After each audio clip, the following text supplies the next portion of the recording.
जय श्री राम, जय हिंद बच्चों। स्वागत है हमारी यूट्यूब प्लेटफॉर्म मैथमेटिक्स हब पर। और आज अध्याय 8 का हम पार्ट 2 लेकर आए हैं, जिसमें आपको यहाँ पर थ्योरम देखने को मिलेंगे और यहाँ से 3 नंबर 4 नंबर के क्वेश्चन, 2 नंबर और 3 नंबर के क्वेश्चन यहाँ से बनेंगे। तो मैंने एक नंबर के और 2 नंबर के आपको वहाँ से क्वेश्चन बता दिए, तो उनको अगर आपने तैयार कर लिया है तो आप इन्हें देखें और ये आपके लिए बहुत महत्वपूर्ण, इससे बाहर कुछ नहीं जाएगा। और अगर आपने पुरानी वीडियो नहीं देखी तो आप डिस्क्रिप्शन में जाएंगे तो आपको पुरानी वीडियो मिल जाएंगे। तो आइए हम क्वेश्चन देखते हैं। इस सिद्ध कीजिए कि यदि किसी चतुर्भुज की सम्मुख भुजाएं समान हो, सम्मुख भुजाएं मतलब आमने सामने की भुजाएं समान हो या बराबर हो, तो वह चतुर्भुज समांतर चतुर्भुज होगा। तो देखो, सबसे पहले हमने अध्याय 7 में पढ़ी थी सर्वांग समता। क्या पढ़ी थी? सर्वांग समता। तो यहाँ पर हमें हर जगह सर्वांग समता पहले सिद्ध करना है, क्योंकि ये चतुर्भुज है। चतुर्भुज को हम दो त्रिभुजों के रूप में बांट देंगे, क्योंकि एक विकर्ण डाल देंगे तो 2 त्रिभुज में बढ़ जाएगा। और अगर ये 2 त्रिभुज बढ़ जाएगा तो इसको अपन क्या लगाएंगे? सर्वांग समता की शर्त। अगर सर्वांग समता की शर्तें इस पर कार्य कर गई तो ये दोनों क्या हो जाएंगे? सर्वांग सम। तो जो इस साइड का पार्ट होगा और इस साइड का पार्ट होगा, दोनों एक दूसरे के बराबर हो जाएंगे। सर्वांग समता में हमने यही तो पढ़ा था कि जब बिल्कुल सेम टू सेम, उनकी आकृति भी बराबर हो, आकार भी बराबर, माप सब बराबर, तब वो सर्वांग सम होते हैं। तो इसकी प्रॉपर्टी हमने क्या क्या पढ़ी थी? हमने पढ़ा था आशा SAS, सास SAS, है ना, ASA आशा, SAS सास, और AAS आस, SSS ए, और पांचवी में हमने पढ़ी थी RHS। तो ये हमने इस तरीके से हमने इनको पढ़ा था। अगर आपने इनको नहीं देखा तो इन्हें जरूर देख ले, तब जाकर अगर आपसे अध्याय 7 बनेगा तब आपसे अध्याय 8 बनेगा। अगर 7 आपने नहीं देखा है तो आपको अध्याय 8 समझ में नहीं आएगा। तो देखिए, हमने क्या क्या ज्ञात है ABCD में। तो ABCD क्या है? एक हमारे पास हमने मान लिया कि एक चतुर्भुज है जो क्या है? ABCD है। ठीक है, AB भुजा बराबर CD और BC भुजा बराबर AD। हमने क्या कहा कि AB बराबर होगी किसके? CD की। क्यों? क्योंकि आमने सामने की भुजा क्या होती है? सम्मुख भुजाएं बराबर। समांतर चतुर्भुज क्या होती है? सम्मुख भुजाएं क्या होती? समांतर होती है। क्या होती है? समांतर या समान होती है। तो यहाँ BC बराबर AD, तो BC किसके बराबर हो जाएगी? AD के। ठीक है, हमको सिद्ध क्या करना है? हमको सिद्ध करना है कि क्या ये जो चतुर्भुज अपन ने बनाया, क्या यह एक समांतर चतुर्भुज है? तो समांतर चतुर्भुज की हमने पिछली वीडियो में हमने देखो एक क्वालिटी पढ़ी है। अगर इन क्वालिटी को अगर वो फुलफिल करता है तो वो समांतर चतुर्भुज होगा। क्या क्या? कि सम्मुख भुजा परस्पर समांतर हो, सम्मुख कोण उसके बराबर हो, है ना, सम्मुख भुजाएं बराबर हो, सम्मुख कोण परस्पर बराबर हो, और समद्विभाजक विकर्ण एक दूसरे को समद्विभाजित करें। अगर ये स्थिति बनती है तो वो समांतर चतुर्भुज होता है। तो हमने एक रचना की, हमने AC को मिलाया। किसको मिलाया? A से हमने C को मिला दिया, तो हमको ये 2 त्रिभुज मिल जाएंगे। क्या मिल जाएंगे? 2 त्रिभुज। उपपत्ति में हम क्या करेंगे? पहले हम इन दोनों त्रिभुजों को सर्वांग सम सिद्ध करेंगे, तब आगे की प्रक्रिया चालू होगी। तो त्रिभुज ABC और त्रिभुज CDA में, त्रिभुज ABC और त्रिभुज CDA में हमने देखा कि AB बराबर है CD के, AB बराबर है CD के, क्योंकि ये भुजा ज्ञात है, क्योंकि आमने सामने की भुजा क्या है? बराबर है। इसमें लिखा है कि सम्मुख भुजाएं क्या है? सम्मुख भुजाएं क्या हो? समान। तो हमको ये पहले से पता है। और BC बराबर AD, तो ये भी हमको पता है कि BC बराबर AD, सम्मुख भुजा क्या होती है? समान होती है। AC भुजा दोनों त्रिभुजों की उभयनिष्ठ भुजा। सही बात है। अगर एक त्रिभुज ये देखें, एक त्रिभुज ये देखें, तो इसकी भुजा है, इसकी भुजा है, इसकी भुजा है, इसकी भुजा है। तो ये जो AC ये तो दोनों भुजाओं के लिए एक ही है, तो इसे क्या कहते हैं? उभयनिष्ठ। जो दोनों में होता है उसे हम क्या कहते हैं? उभयनिष्ठ। ऐसे मान लो कि 3 दोस्त हैं और इन दोनों की लड़ाई है। मान ली A, B और C है। A की C से लड़ाई है, लेकिन B की A से भी दोस्ती है और B की C से भी दोस्ती है। तो B क्या कहला जाएगा? उभयनिष्ठ। B क्या कहला जाएगा? उभयनिष्ठ कहला जाएगा। ठीक है, तो यहाँ पर हमने क्या कहा? AC उभयनिष्ठ भुजा है, A भी बराबर होगी। तो ऊपर 2 भुजाएं बराबर थी, नीचे 3 भुजा बराबर, तीसरी भुजा ही बराबर होगी। तो हम कह सकते हैं S से सर्वांग समता की प्रमेय से दोनों त्रिभुज क्या हो जाएंगे? सर्वांग सम हो जाएंगे। और जब ये दोनों त्रिभुज सर्वांग सम हो जाएंगे तो भुजा AB समांतर हो जाएगी किसके? DC के। AB समांतर हो जाएगी किसके? DC के। तो जब AD समांतर हो जाएगी DC के, तो कोण ACB बराबर हो जाएगा कोण CAD के। कोण A बराबर हो जाएगा कोण इसके। कहां से? एकांतर कोण। कैसे? जब ये भुजा ऐसे ऐसे आप कर दोगे और इस भुजा को आप ऐसे कर दोगे तो ये देखो यहाँ से एक त्रियक रेखा बनेगी। तो इसके क्या होते हैं, अंतःकोण। मैंने आपको बताया था कि जब ये दो रेखाएं होती हैं, एक तीसरी काटती है त्रियक रेखा, तो अंतःकोण बनते हैं। क्या बनते हैं, इन्हें अंतःकोण कहते हैं। अगर ऐसे बनाते हैं और एक कोण इधर है और एक कोण इधर, कैंची जैसे तिरछे में, तो इन्हें हम एकांतर कोण कहते हैं। और एकांतर कोण की वैल्यू हमेशा क्या होती है, बराबर होती है। तो हम क्या कह सकते हैं, कोण ACB बराबर कोण CAD एकांतर कोण से। तो त्रिभुज ABCD क्या होगा, समांतर चतुर्भुज होगा। आई होप आपको वीडियो समझ में आई होगी। ये चैनल मतलब ये जो मैं कंटेंट आपको दे रहा हूँ तो आपको समझ में आ रहा होगा। आप इसे व्यवस्थित रूप से लिख लें, ठीक है। मैं इसलिए इनको दिखा रहा हूँ क्योंकि अगर आपको लिखना है तो आप इनकी स्क्रीनशॉट लेकर भी लिख सकते हैं, ठीक है। नेक्स्ट क्वेश्चन क्या है हमारे पास, नेक्स्ट क्वेश्चन है हमारे पास, सिद्ध कीजिए कि आयत के विकर्ण बराबर होते हैं। सिद्ध करना है कि आयत के विकर्ण क्या होते हैं, बराबर होते हैं। तो हमको एक चीज तो पता है, हमने पढ़ भी चुके हैं कि आयत के विकर्ण क्या होते हैं। इधर हमने पढ़ा था कि आयत के विकर्ण क्या होते हैं, बराबर होते हैं। इसलिए मैंने पहले वीडियो में आपको ये सब बता दिया कि आयत के विकर्ण बराबर होते हैं, लेकिन हमको क्या करना है, सिद्ध करना है, ठीक है। तो यहाँ लिखा है आपके कि सिद्ध कीजिए कि किसी आयत के विकर्ण बराबर होते हैं। तो हमें पता है, ज्ञात है आयत ABCD जिसके विकर्ण AC और BD है। क्या क्या है, AC और BD क्या है, विकर्ण। जो शीर्ष को शीर्ष से मिलाता है उसे ही हम विकर्ण कहते हैं। अब हम उत्पत्ति करेंगे। उत्पत्ति हम कहां से करेंगे, DAB। तो DAB एक त्रिभुज हमने ए लिया, एक त्रिभुज हमने ए लिया, ध्यान देना, ठीक है। एक त्रिभुज हमने ए ले लिया और दूसरा त्रिभुज क्या है, CBA। एक त्रिभुज हमने ए लिया। इसलिए मैं एक ब्लैक पेन एक ब्लू पेन से इसको कर देता हूं। एक हमने ए ले लिया, ठीक है। तो ये दोनों त्रिभुज अलग अलग है, ठीक है। एक इस साइड का त्रिभुज है और एक ये वाला त्रिभुज है। तो हमने इसमें देखा कि DA बराबर CB, DA बराबर CB बराबर, क्योंकि समांतर चतुर्भुज सम्मुख कोण क्या होती है, बराबर होती है। कोण DAB बराबर होगा कोण CBA के, कोण A और कोण B, कोण A और कोण B समान। क्यों, क्योंकि उभयनिष्ठ है। क्या है, देखो इस वाले त्रिभुज में भी AB आ रहा है और इस वाले त्रिभुज में भी AB आ रहा है, तो A भी उभयनिष्ठ हो जाएगा। जैसे मैंने अभी बताया था कि ABC तो तीन फ्रेंड है, तो A और C की लड़ाई है लेकिन B तो दोनों से जुड़ा हुआ, तो इसे हम उभयनिष्ठ फ्रेंड कहेंगे। ऐसे इधर पर जो दो दो त्रिभुज अलग तो है लेकिन AB दोनों में एक ही भुजा, दोनों में भुजा है, तो AB क्या हो जाएगी, उभयनिष्ठ। तो हम यहाँ कह सकते हैं कि भुजा कोण भुजा, ठीक है। कौन सी भुजा, भुजा कोण भुजा से क्या हो जाएगा, ये बन जाएगा आपका सर्वांग सम। तो त्रिभुज DAB सर्वांग सम हो जाएगा त्रिभुज CBA के, अतः विकर्ण भी क्या होंगे, विकर्ण भी बराबर होंगे।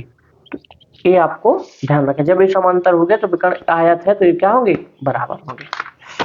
नेक्स्ट हमारे पास क्वेश्चन क्या है, नेक्स्ट है हमारे पास कि यदि एक समांतर चतुर्भुज के विकर्ण बराबर हो तो दर्शाइए कि वह आयत है। देखो उसी क्वेश्चन को कितने बार पूछा, इन्होंने इधर पूछा है कि क्या विकर्ण बराबर होंगे। अब यहाँ क्या कहना है कि विकर्ण तो बराबर है, अगर ये विकर्ण बराबर है तो क्या है, ये आयत होगा। ये कब होगा आयत, आयत तब होगा जब इसके चारों कोण 90 डिग्री के होंगे, 90 90 90 के होंगे, तब होगा, ठीक। और आमने सामने की भुजाएं क्या होंगी, बराबर होंगी। ये भुजाएं बराबर होंगी और समांतर होंगी। क्यों, क्योंकि वर्ग भी तो 90 90 डिग्री का होता है लेकिन उसकी चारों भुजाएं क्या होती, समान होती। छोटे छोटे से अंतर आपको पता होने चाहिए, तभी आप इनको हल कर पाएंगे। यदि एक समांतर चतुर्भुज के विकर्ण बराबर हो तो दर्शाइए कि वह एक आयत है। अगर जो मैं आपको यहाँ करवा रहा हूँ इतने ही बस आप पढ़ के चले जाएंगे अध्याय 8 से, तो आपका एक भी क्वेश्चन बाहर नहीं होगा, मैं इसकी गारंटी लेता हूँ। समांतर चतुर्भुज ABCD के विकर्ण AC और DB है, AC और DB है। हमने फिर से त्रिभुज ABC और त्रिभुज DCB ले लिया, त्रिभुज ABC और त्रिभुज DCB ले लिया, ठीक है। AB बराबर हो जाएगी DC के, AB बराबर हो जाएगी DC के, जो AB बराबर होगी DC के। क्यों, क्योंकि समांतर चतुर्भुज की सम्मुख भुजाएं क्या होती हैं, बराबर होती हैं। क्या होती हैं, बराबर होती हैं, हम पढ़ चुके हैं। फिर AC बराबर DB, ये हमको दिया गया था कि AC बराबर DB, क्यों? क्योंकि उन्होंने कह के रखा था कि विकर्ण क्या है, पहले से बराबर है। तो हमको ये तो पता है कि क्या है, दिया है, और ये क्या है, विकर्ण है। क्या है, विकर्ण। और BC बराबर BC, BC मतलब क्या है, उभयनिष्ठ है। इसमें भी भुजा BC उभयनिष्ठ है, क्योंकि क्या क्या दिया है त्रिभुज अपन ने लिए थे ना ABC, तो ABC, तो इसमें भी BC आ रहा है। और त्रिभुज लिया था अपन ने DCB, तो इसमें भी BC कॉमन आ रहा है, तो ये क्या हो जाएगी, उभयनिष्ठ। तो हम कह सकते हैं कि त्रिभुज ABC सर्वांग सम है त्रिभुज DCB के। कौन सी सर्वांग समता परिमित है, SS, मतलब भुजा भुजा भुजा से। जब ये सर्वांग सम हो गई तो कोण ABC कोण DCB, मतलब ये कहना चाह रहे हैं कि कोण B बराबर हो जाएगा कोण C के। कोण B बराबर हो जाएगा कोण C के। जब कोण B बराबर कोण C हो गया तो अब आपको ये पता होना चाहिए कि अब जब ये बराबर हो गए तो इनका मान कितना आ जाएगा, 180 डिग्री। क्यों? क्योंकि ये दोनों क्या है, अंतः कोण है। क्या है, अंतः कोण। तो जब अब ये दोनों कोण बराबर भी है और दोनों का योग 180, तो ये 90-90 के होंगे, जाहिर सी बात है।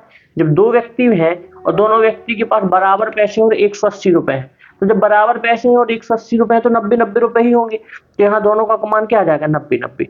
तो कोण B का मान कितना आ जाएगा, यहाँ पर कोण B का भी मान आ जाएगा यहाँ पर 90 डिग्री, और कोण C का भी मान क्या आ जाएगा, 90 डिग्री। तो देखो सम्मुख कोण बराबर होते हैं। अगर कोण C का मान 90 डिग्री है तो कोण A का भी मान क्या हो जाएगा, 90 डिग्री, क्योंकि सम्मुख कोण क्या होते हैं, बराबर।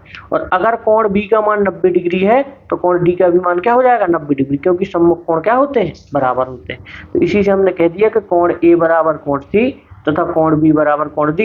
क्यों? क्योंकि समांतर चतुर्भुज के सम्मुख कोण क्या होते हैं, बराबर होते हैं। इसलिए हम कह सकते हैं कि कोण A बराबर कोण B बराबर कोण C बराबर कोण D 90 डिग्री के होते हैं। अतः ABCD क्या होगा, आयत होगा।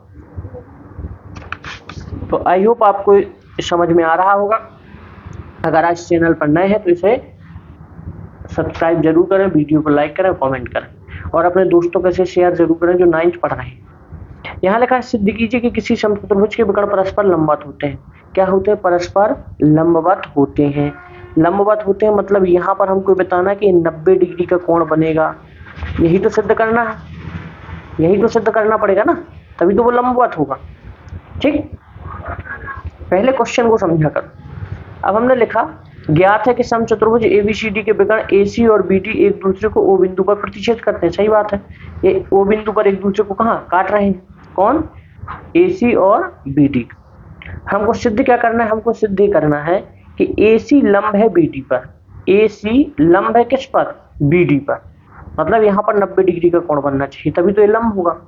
तो हमने क्या ले लिया, उपपत्ति में हमने लिया त्रिभुज AOB, त्रिभुज AOB, ए वाला इस साइड का त्रिभुज AOB, इस साइड का त्रिभुज लिया।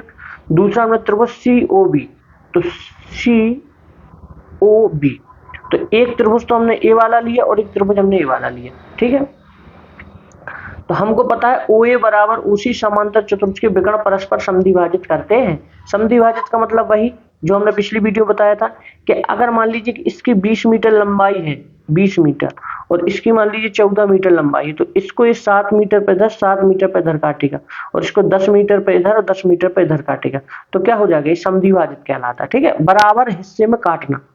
ठीक, तो AB बराबर BC, समचतुर्भुज की सभी भुजाएं क्या होती, समांतर। तो AB क्या है, इधर पर AB भुजा है ए वाली, और इधर पर BC भुजा है। ठीक है, इस चतुर्भुज में अब ये दोनों भुजा बराबर होंगी, क्यों, क्योंकि ये कौन सा चतुर्भुज है, इस समचतुर्भुज है। समचतुर्भुज क्या कहलाता है, जिसकी चारों भुजाएं समान हो। ठीक है, कोण समान हो ये जरूरी नहीं है, क्योंकि चारों भुजाएं समान हो, कोण समान हो जाएंगे तो वो वर्ग बन जाएगा। OB उभयनिष्ठ भुजा है, तो OB उभयनिष्ठ, सही बात है कि एक त्रिभुज इधर से इधर लिया और इधर से इधर लिया, तो OB क्या हो जाएगी, उभयनिष्ठ बन जाएगी। ठीक है, तो हमने यहाँ पर क्या लिख दिया कि SSS सर्वांग समता की प्रमेय से त्रिभुज AOB सर्वांग सम हो जाएगा त्रिभुज COB के। और इसके बाद नेक्स्ट क्या है, इसी के आगे जब ये बराबर हो जाएंगे तो कोण AOB बराबर हो जाएगा कोण AOB बराबर हो जाएगा कोण COB के। जब तो कोण AOB प्लस कोण COB बराबर हो जाएगा 180 डिग्री, कहाँ से, एकांतर कोण से, एकांतर कोण से। और जब ये दोनों बराबर है 180 डिग्री के, तो किसके हो जाएंगे, 90-90 के। तो जब ये 90 डिग्री के हो जाएंगे तो AC लंब हो जाएगा किस पर, BD पर। यही आपका आंसर है। बस ये लास्ट क्वेश्चन है, 5 क्वेश्चन और जो मैंने फर्स्ट पार्ट बताए, इससे आपका 7 नंबर का पूरा क्वेश्चन फंस जाएगा, आपको परेशान होने की जरूरत नहीं। इसके आगे आप आगे चैप्टर की तैयारी करें, क्योंकि अगर आपने इसको बहुत अच्छे से तैयार कर लिया तो आपका इससे बाहर पेपर नहीं जाएगा। दर्शाइए कि आयत का प्रत्येक कोण एक समकोण होता है। अब देखो उन्होंने फिर से पूछ लिया कि दर्शाइए कि आयत का प्रत्येक कोण क्या होता है, समकोण होता है। और ये बार बार पूछेगा ये क्वेश्चन, ऐसा नहीं है कि आए नहीं क्वेश्चन, ये कब कब आया मैं आपको अभी जस्ट बता देता हूँ कि ये आपको बहुत ही महत्वपूर्ण क्वेश्चन है कि ये 90 डिग्री के होते हैं। तो ये 2024 में आया हुआ प्रश्न है, ठीक है। सन डालना हम भूल जाते हैं, बाकी आपको मैं बहुत महत्वपूर्ण क्वेश्चन ही करवाता हूँ जो आपके पेपर में आने वाले हैं। क्या है, दर्शाइए कि आयत का प्रत्येक कोण एक समकोण होता है। मतलब हमको ये बताना है कि सभी कोण 90-90 डिग्री के होंगे, तभी तो वो समकोण कहलाएंगे। तो हम जानते हैं कि आयत एक समांतर चतुर्भुज है, सही बात है, जिसका कोण समकोण है, जिसका एक कोण क्या है, जिसका एक कोण, अभी हमने क्या लिया, जिसका एक कोण कितना है, मतलब समकोण, मतलब 90 डिग्री का। बाकी हम 3 को निकालेंगे। हमने माना कि एबीसीडी एक आयत है जिसमें कोण ए बराबर 90 डिग्री है, तो हमें सिद्ध करना है कि कोण बी कोण बी बराबर कोण सी बराबर कोण डी, वो क्या होंगे 90 डिग्री के। अगर ये 90 डिग्री तो तीनों भी 90 डिग्री के होंगे, तभी तो वो समकोण बनेगा और आयत बनेगा। तो हमने कहा कि एडी समांतर है बीसी के, बिल्कुल सही बात है, एडी समांतर हो जाएगा किसके, बीसी के, क्योंकि समांतर चतुर्भुज हमको तो पहले से पता है, आयत के बारे में हमने पढ़ा है, ये पढ़ा था हमने आयत के बारे में कि आयत एक समांतर चतुर्भुज होता है, ठीक है। ये पहली वीडियो में है। तो इधर हम लिखेंगे कि कोण ए प्लस कोण बी बराबर कितना हो जाएगा, 90 डिग्री। क्यों कि तिर्यक रेखा के एक ही ओर बने अंतः कोण क्या होते हैं। अब ये ए है, ए रेखा गई है, अब इस रेखा को अगर हम ऐसे बना दें, इस रेखा को ऐसे बना दें, तो ये रेखा एक तिर्यक रेखा बन जाएगी। क्या बन जाएगी, तिर्यक रेखा। तो एक ही साइड बने कोण क्या कहलाते हैं, एक ही साइड बने अंतः एकांतर कोण कहलाते हैं, और इनका मान 180 डिग्री होता है। जब हमने पढ़ा कि ए प्लस बी कोण ए प्लस कोण बी बराबर 180 डिग्री होता है, तो हमको ये भी पता है कि कोण ए बराबर कितना दिया है हमको, 90 डिग्री। तो हमने ए बराबर 90 डिग्री यहाँ रख दिया, तो कोण बी का मान हमारे पास क्या निकला है, 90 डिग्री। तो हमको यहाँ यही तो सिद्ध करना था कि कोण ए कोण बी कोण सी कोण डी बराबर है 90 डिग्री। तो हम कह सकते हैं कि कोण ए बराबर कोण सी। अब इसके सम्मुख कोण ए है सी, तो ए भी 90 डिग्री हो जाएगा, कोण भी 90 डिग्री, तो इसके भी सम्मुख कोण क्या हो जाएगा, डी 90 डिग्री, क्योंकि ये सम्मुख कोण बराबर होते समांतर चतुर्भुज में। तो हम कह सकते हैं कि अतः कोण ए बराबर कोण बी बराबर कोण सी बराबर कोण डी 90 डिग्री होगा, अतः आयत का प्रत्येक कोण 90 डिग्री का होता है। तो यही हमारे क्या थे। अगर आप हमारे चैनल में नए हैं तो इसे सब्सक्राइब जरूर करें, लाइक करें, शेयर करें, और नेक्स्ट वीडियो आपको किस चैप्टर की चाहिए वो लिख कर भेजें। नेक्स्ट चैप्टर आपको कौन सा है जिसकी मैं आपको लिए वीडियो उपलब्ध कराऊं, तो आप कमेंट में लिखकर भेजें। जब 10 कमेंट जिस भी टॉपिक की आएंगी उस पर मैं आपको वीडियो बनाकर दूंगा। धन्यवाद।